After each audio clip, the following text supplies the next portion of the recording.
kids, Mrs. Muffin here, and I'm ready to make some art with you. Today, I'm going to have you do an art lesson that was actually made by Mystery Science. This is just the intro video. After you're done watching this, click on the button below, which will say how to. That's the video that will show you how to do this art project. We're just going to talk about supplies and make sure we're ready. As usual, I want to make sure that we feel ready to go. Is our area ready? We're going to talk about supplies in a minute. How do you feel? It's been pretty stressful in the world right now. School's still strange and we're not in person, and the United States just had an election. All sorts of things are happening. So you might be feeling pretty stressed out. I want you to make sure that you are feeling ready to make some art. So as usual, I'm going to recommend that you take a few deep breaths. You should know how to do that by now. The key with these deep breaths is, if you can, breathe in through your nose. And then here's the important part. The breath out should last longer than the breath in. And then I'm gonna let go. I'm holding my breath out 8 because I took in for 4.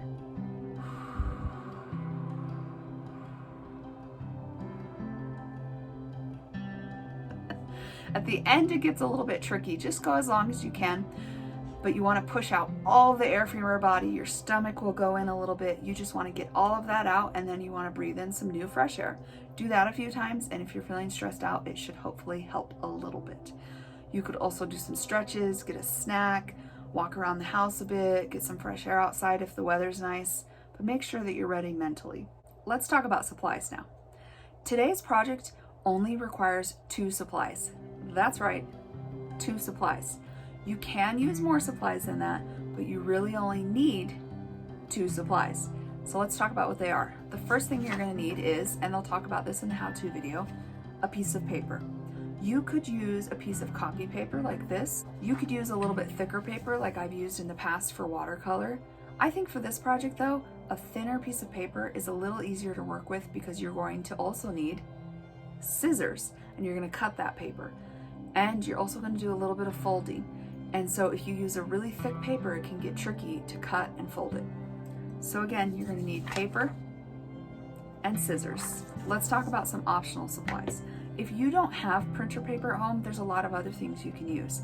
I did my example, which I'll show you in a minute, with clippings from a magazine. I just ripped out one of the pages and then I ended up cutting that. That way I'm recycling, I'm using something that would have otherwise just been thrown away. The background of my art project looks really cool, and it works great if you don't have copy paper. Another idea is you could use newspaper if you get a newspaper delivered to your house, or you know those ads with the groceries that they always put on your front porch and most of the time we don't want them. Use those. You don't have to have nice paper for this project. That's part of why I really love it. You could use almost anything as long as you have permission from the grown-ups in your house to use that paper. Don't go to your brother and take one of his magazines without asking and cut it up. Make sure you have permission to use whatever paper you're using. As far as the size, it really doesn't matter either, because you can make a small object or a large object. Today's goal and project is to create a bug.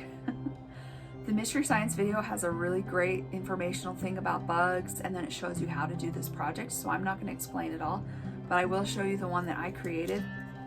Again, I used a clipping from a magazine. You can see some of the words here. I think it was an old National Geographic.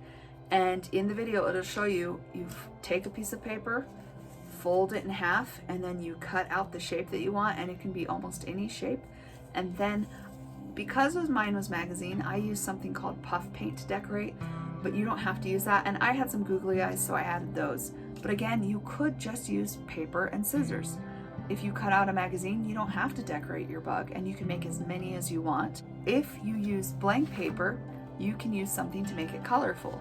So you could cut out your bug and then color it in with crayons, color pencils, markers, or even if you want to, some paint. Keep in mind, if you use watercolor paint or most paints, it will make your paper a little bit wrinkly. So if you want it to be smooth, don't use paint. But if you don't mind it being a little bit wrinkly, you can use paint too. That's fine with me. Please take a picture of your bug when you're all done so that I can see it. You could send it to your gen ed teacher, or you can send it to me on Canvas.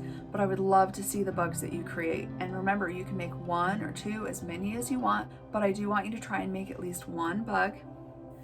And you can use whatever paper you have available to you that you're allowed to use, and some scissors. I can't wait to see your bugs, and I hope you have a really fun time with this project. Until next time, have fun making your art.